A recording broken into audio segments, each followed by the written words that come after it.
Assalamualaikum warahmatullahi wabarakatuh. Waalaikumsalam warahmatullahi wabarakatuh.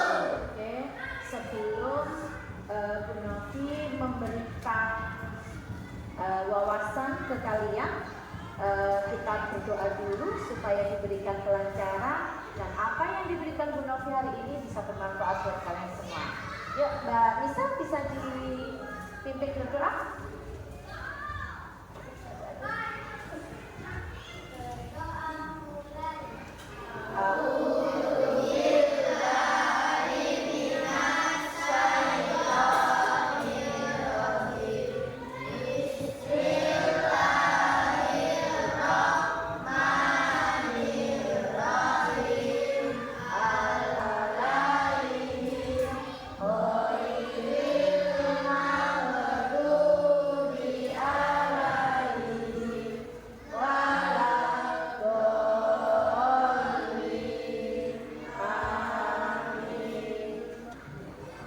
Semangat pagi,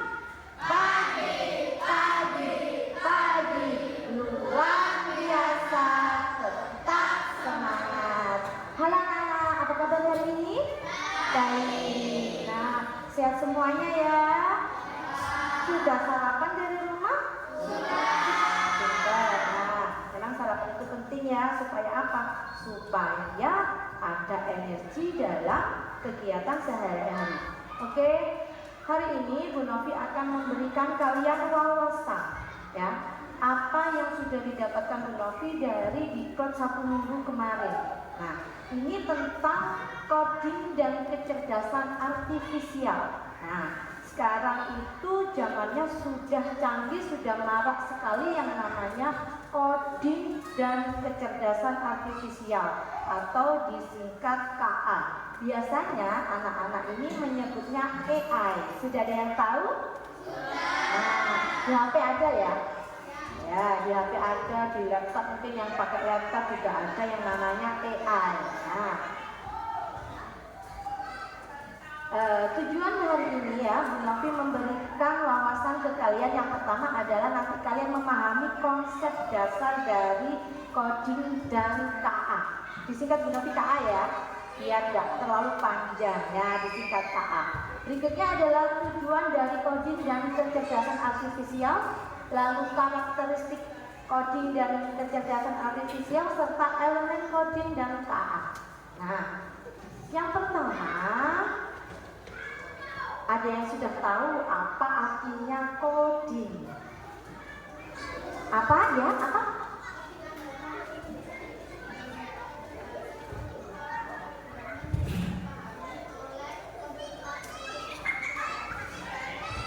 Ya, betul sekali. Coding itu berasal dari kata kode.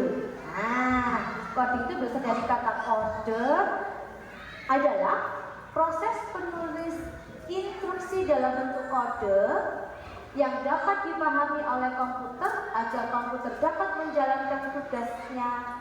Tugasnya apa? Tugas-tugas tertentu ya.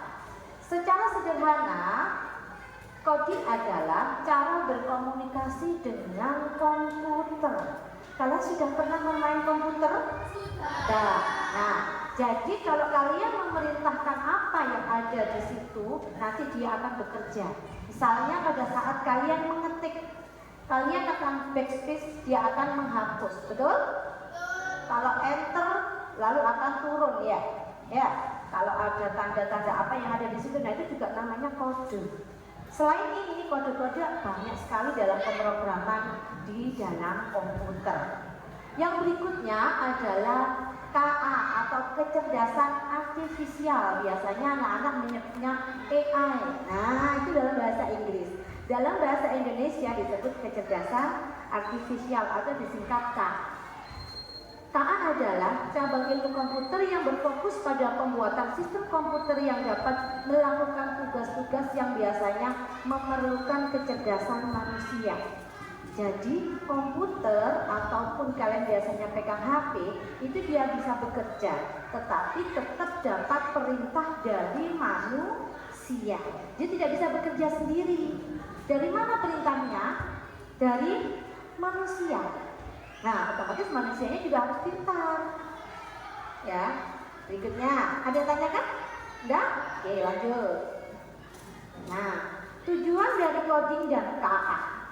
Tujuannya satu, keterampilan berpikir komputasional. Jadi berpikir komputasional itu bagaimana, Bu Novi? Berpikir komputasional adalah cara berpikir manusia seperti komputer. Bisa. Untuk menciptakan solusi secara logis, sistematis, kritis, analitis, dan kreatif. Nah, jadi komputer sekarang kan canggih ya, betul ya? Nah, tujuannya kalian semuanya nanti itu bisa berpikir seperti komputer yang praktis, cepat, dan seperti itu ya. Yang berikutnya kedua adalah cakap dan bijak sebagai masyarakat digital yang literat, produktif, beretika, aman, berbudaya, dan bertanggung jawab. Jadi dalam menggunakan informasi apapun, teknologi apapun, kalian harus tetap mengedepankan literasi. Jadi apapun informasi yang kalian dapatkan harus dibaca dulu, disaring dulu. Tidak langsung semuanya dipakai, tidak. Harus tetap ada literasi. Harus bertanggung jawab dalam menggunakannya. Yang ketiga, terampil mengelola dan memanfaatkan data. Manfaatkan data yang ada. Jadi komputer itu dia tidak bisa bekerja sendiri tanpa ada data. Tanpa ada data, tanpa ada perintah, dia tidak akan bisa bekerja sendiri. Nah, perintahnya dari siapa? Datanya dari mana? Ya dari orang yang mengerjakannya. Seperti itu. Yang keempat, terampil berkarya dengan menghasilkan rancangan atau program melalui proses coding dan kecerdasan artifisial. Nantinya kalian ini harus ya sebisa mungkin itu berkarya, mengembangkan inovasi melalui coding dan KA. Bagaimana Bu Novi? Mungkin menciptakan aplikasi ya dan lain sebagainya. Banyak sekali yang bisa dikerjakan, tapi kita harus mengedepankan apa nak? Menyaringnya, memfilternya. Karena semua informasi yang didapatkan dari internet itu tidak semuanya benar. Ya, tetap harus difilter. Berikutnya, karakteristik coding dan KA. Yang pertama, menanamkan etika sebagai fondasi bagi penguasa kompetensi di semua jenjang. Jadi tetap harus ada fondasinya. Nah, sampai yang mulai dari sini harus mengetahui, tidak boleh gegabah dalam mengambil langkah. Yang kedua, pembelajaran yang kontekstual sesuai dengan situasi yang dihadapi murid sehari-hari. Jadi pembelajarannya itu kontekstual, nyata. Ya, dengan situasi kalian sehari-hari, kalian bisa memanfaatkan kecerdasan artifisial ini dalam mata pelajaran apapun. Boleh, asalkan bertanggung.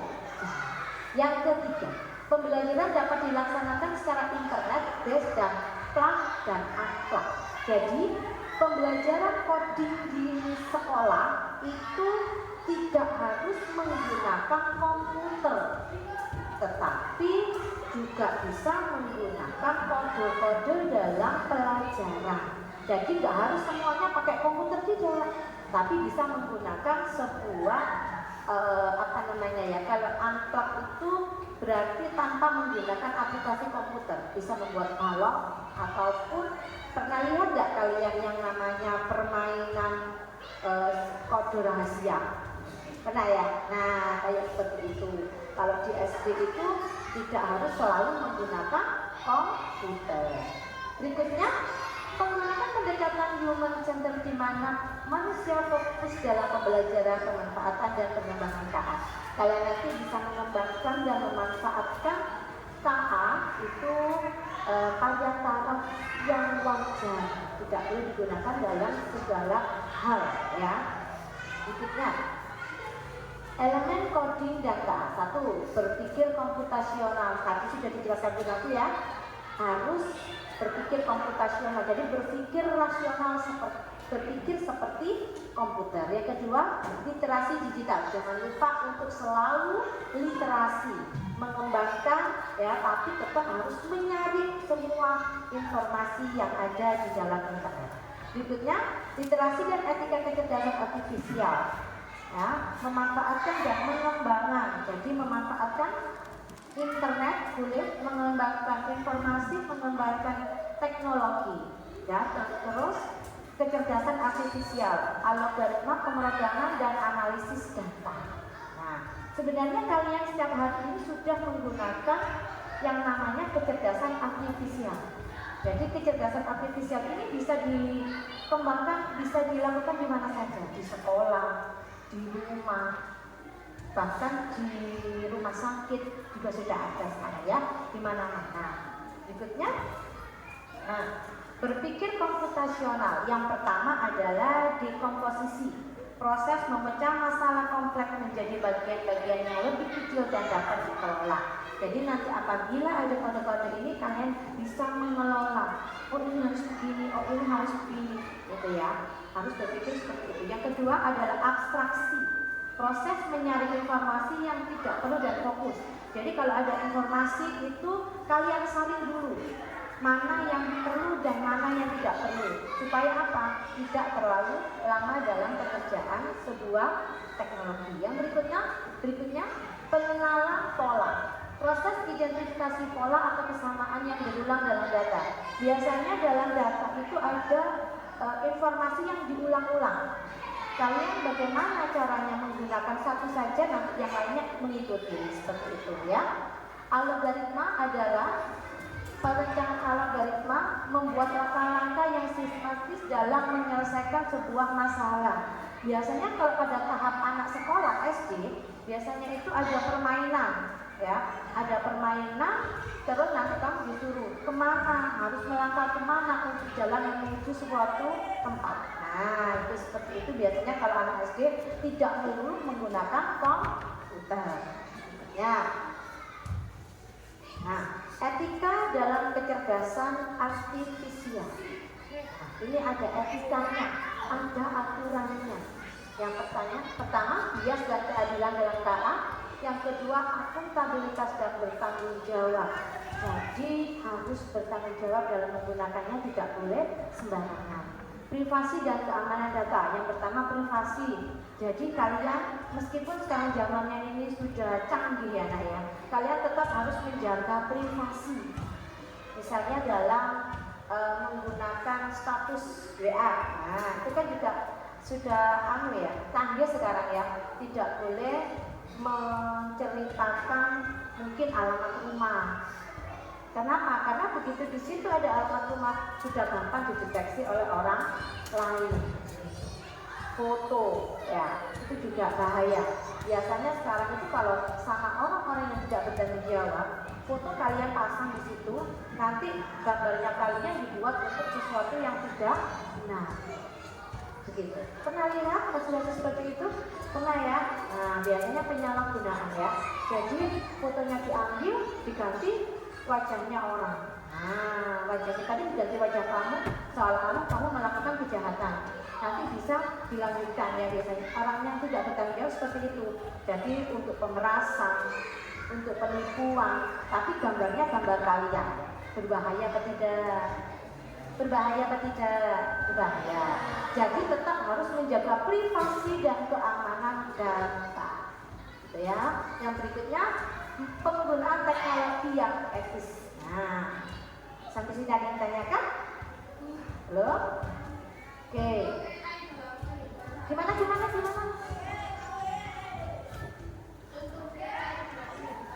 Contoh AI dalam kehidupan sehari-hari. Oke, AI itu bisa digunakan dalam kehidupan sehari-hari.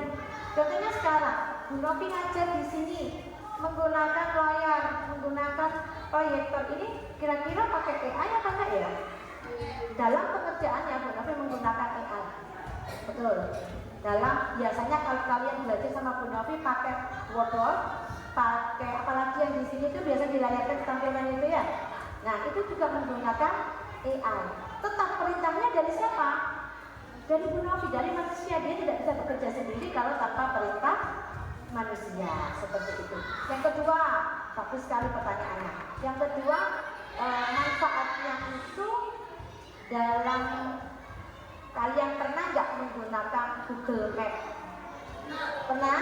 Nah, itu untuk mencari suatu tempat, betul ya.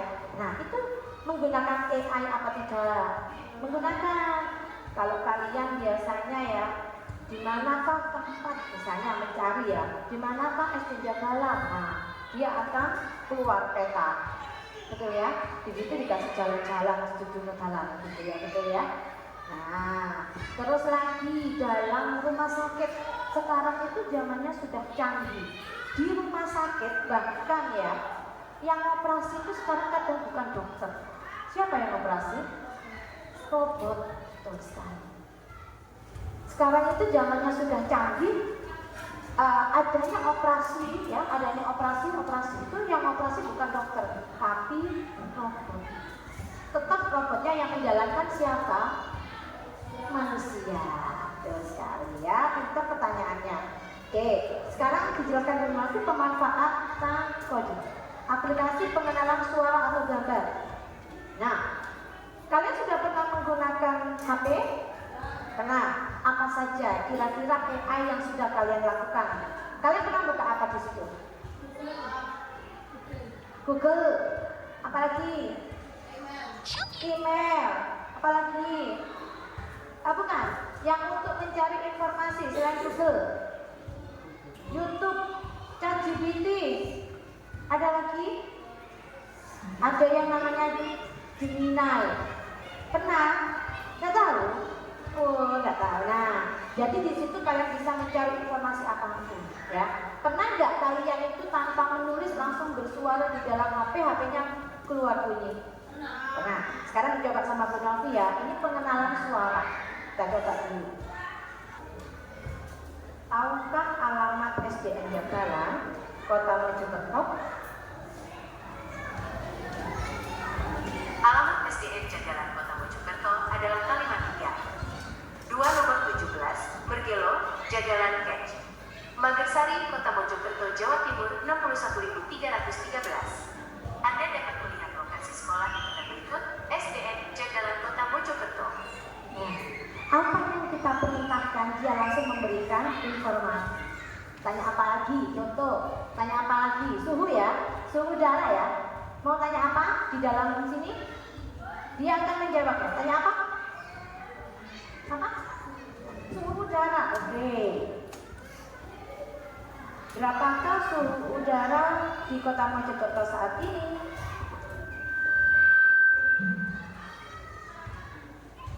Sekarang, suhu di Mojokerto 29 derajat. Jadi, apa yang diperintahkan dia langsung memberikan informasi. Seperti itu. Sudah canggih apa tidak? Canggih. Nah, itu yang dalam pengenalan suara. Yang berikutnya ada yang gambar. Pernah nggak kalian itu menggunakan face unlock? Nah, biasanya HP-nya itu ya untuk mengunci pakai wajah. Betul? Nah, dipakai gini. Itu AI apa tidak? Pemanfaatan AI juga. Yang berikutnya yang kedua, proyek analisis data dan karya kreatif, jadi menciptakan karya yang kreatif. Yang ketiga, ada game edukasi dan berbasis KA. Pernah nggak kalian diajak Bu Novi bermain game yang ada pembelajarannya? Pernah, contohnya apa kemarin? Kuisis, betul. Ada lagi Wordwall kemarin ya. Oke, berikutnya adalah chatbot KA generatif. Lanjut. Nah, kesimpulan untuk materi hari ini anak-anak ya. Jadi KA dan coding itu adalah teknologi. Ya, semuanya bisa bekerja tapi tetap ada perintah dari manusia. Kalian sebagai pengguna digital harus bertanggung jawab dalam menggunakannya. Seperti itu. Ada yang ditanyakan? Jelas? Jelas. Oke, terima kasih. Untuk modul 1 sudah selesai. Nah, di sini dilanjut Bu Novi modul 2. Sebelum kita menginjak ke modul 2, pengimbasannya dari Bu Novi, sekarang kita ice breaking dulu. Yuk, tepuk 1 kali, 2 kali, 3 kali, 4 kali, 5 kali. Halo.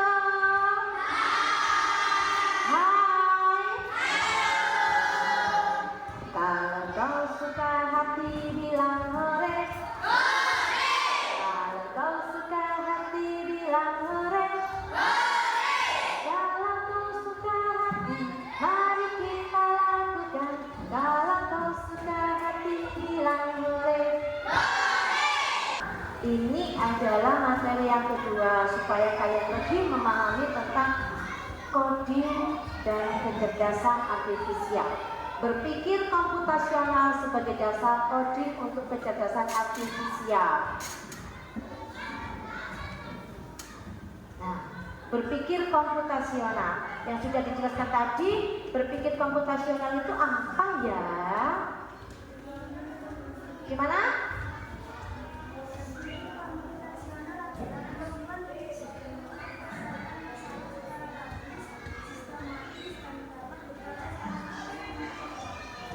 Jadi menyelesaikan masalah secara logis di proses manusia maupun komputer. Jadi ya, yang berikutnya dasar berpikir komputasional. Yang pertama adalah decomposition atau memecahkan masalah menjadi bagian-bagian yang lebih kecil agar mudah dikelola.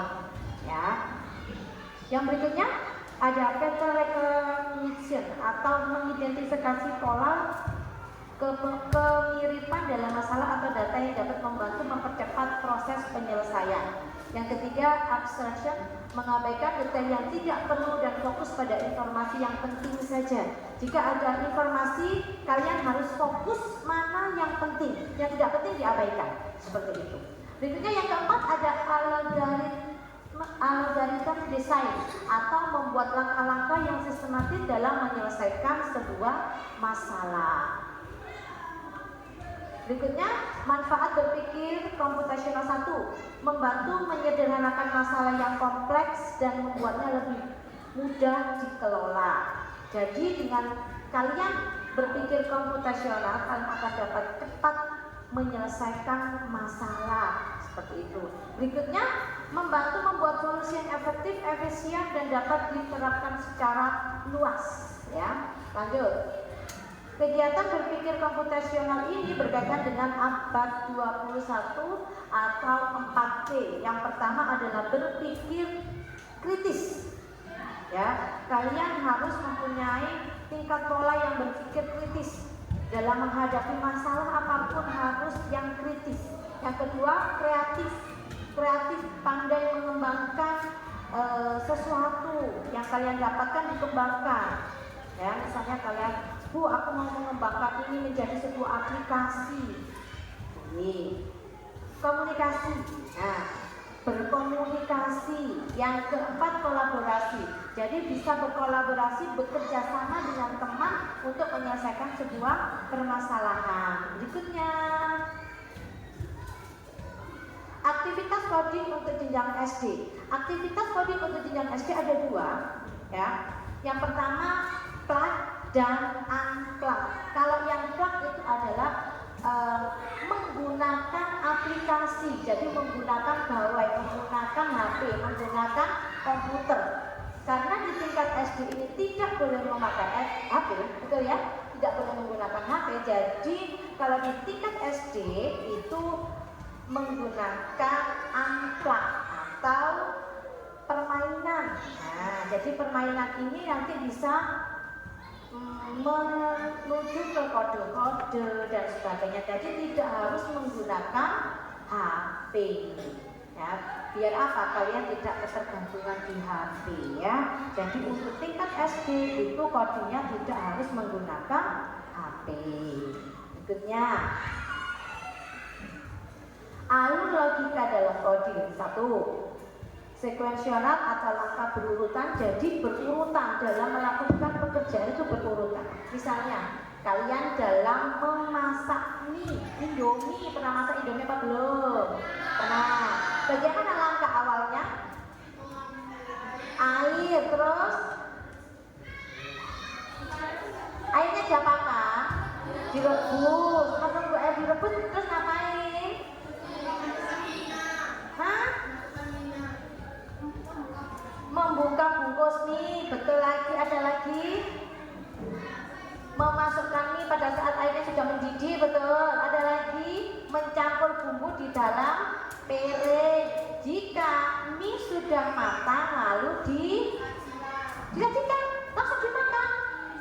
Disaring, betul, habis disaring, ditaruh di piring, diaduk, baru disajikan atau dimakan. Kegiatan ini harus berurutan. Kalau nggak berurutan ya nggak bisa. Apakah langsung habis dapat bungkus mie, satu bungkus mie instan, langsung dimakan baru merebus air, betul? Salah. Jadi harus direbus dulu, dimasak, baru dicampur dengan bumbu, baru disajikan. Ini harus berurutan langkahnya. Sama dengan kalau kalian membuat kopi, membuat teh, itu juga langkahnya harus berurutan. Misalnya membuat kopi, apa dulu yang ada di pinggir, di gelas? Apa? Kopi dan gula, lalu ditambahkan air panas, lalu diaduk, setelah itu disajikan. Itu urutannya. Kalau misalnya nggak urut gimana Bu Novi? Ya harus urut. Masak langsung air panas, dicampurkan gula, lalu diminum, lalu dicampurkan kopi. Betul? Salah. Jadi harus berurutan. Begitu juga dengan pola pikir kalian harus berurutan. Yang kedua, percabangan. Yang ketiga, perulangan atau loop. Nah, jadi nanti kadang itu ada kode-kode yang berulang. Kalian harus bisa mengaplikasikannya, ya. Nah, contoh aktivitas coding dalam plat. Ini kalau yang menggunakan komputer. Nah, ini dia. Ini ada permainan. Ini contoh coding dalam menggunakan komputer. Jadi dia memakai komputer. Nah, saya ambil satu contoh. Ambulan ride. Nah, ini dia. Oke, ada yang mau maju ke depan? Silakan. Maju ke depan. Kita bermain bersama-sama. Yo, kok tegang semua? Tepuk 1 kali, 2 kali, 3 kali. Hello. Oke, ada yang mau maju ke depan? Yuk, silakan. Yuk, tegak. Ini pemanfaatan coding dalam pendidikan, ya, dalam permainan. Yuk, tegak. Ya, silakan. Ambulan ride. Ya, pilih nomornya. Yang satu aja, level 1. Nah, ini ada ambulan, ya. Ambulan itu mau menuju ke rumah sakit. Kira-kira langkahnya bagaimana? Nah, ayo Mas, dicocokkan jalannya. Nah, terus kira-kira jalannya sudah betul apa enggak ya? Betul, tepuk tangan buat Farul. Ini ada permainan labirin. Nah, tugasnya kalian adalah bantulah Nasir menemukan jalan yang tepat agar sampai ke masjid untuk melaksanakan sholat. Nasirnya ada di sini, masjidnya ada di sini. Kira-kira lewat mana? Seperti itu. Ada yang bisa? Silakan maju ke depan. Yuk kerjakan ini. Yuk, silakan. Bawa pulpen. Pulpen, silakan. Yang mau maju. Yuk. Ayo. Ayo, cepat maju. Ayo. Ayo duduk. Silakan. Permainan yang berikutnya, ya, ini ada gambar titik koordinat. Perhatikan. Oh, kita lihat dulu Nabila ya. Oke. Cari jalannya. Set. Yuk. Enggak makan? Pakai ini, Mbak. Coba. Bisa? Oh ya, yuk lanjut. Oke.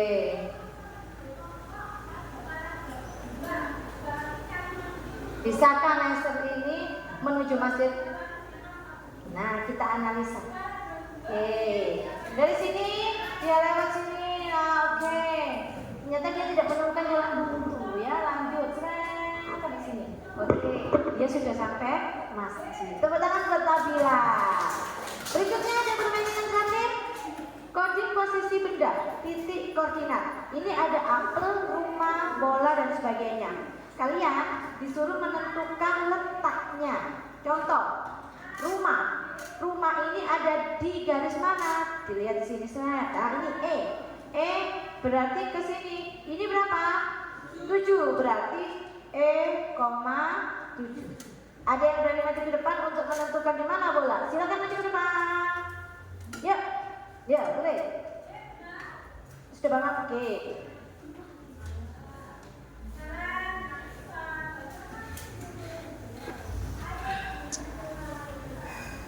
Ya, duduk.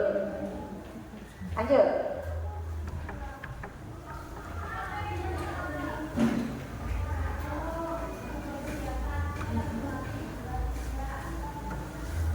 Oke, lanjut. Maju, boleh.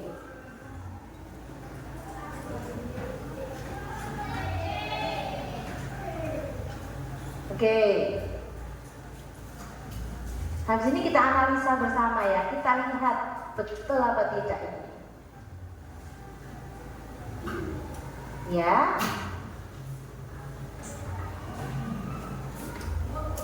Nah, kita lihat ya. Oke, mobil ini ada di F2. Betul atau salah? Betul ya. Tepuk tangan buat siapa tadi yang ngerjakan? Sofi. Tepuk tangan buat Sofi. Yeay, betul. Oke, yang mobil B3 betul. Bola H9 betul. Apel B9 betul. Terus yang terakhir adalah pohon. Pohon ini letaknya di mana ya? Di I5. Betul semuanya, tepuk tangan buat kalian. Sudah memahami tentang coding dan KA? Sudah apa belum? Sudah. Alhamdulillah. Nah, ada yang ditanyakan? Sebelum Bu Novi tutup, ada yang ditanyakan tentang coding dan aktivitas? Oke, Pak. Ini. Bolehkah siswa belajar menggunakan AI? Jawabannya boleh apa tidak? Boleh, tapi tetap harus bertanggung jawab.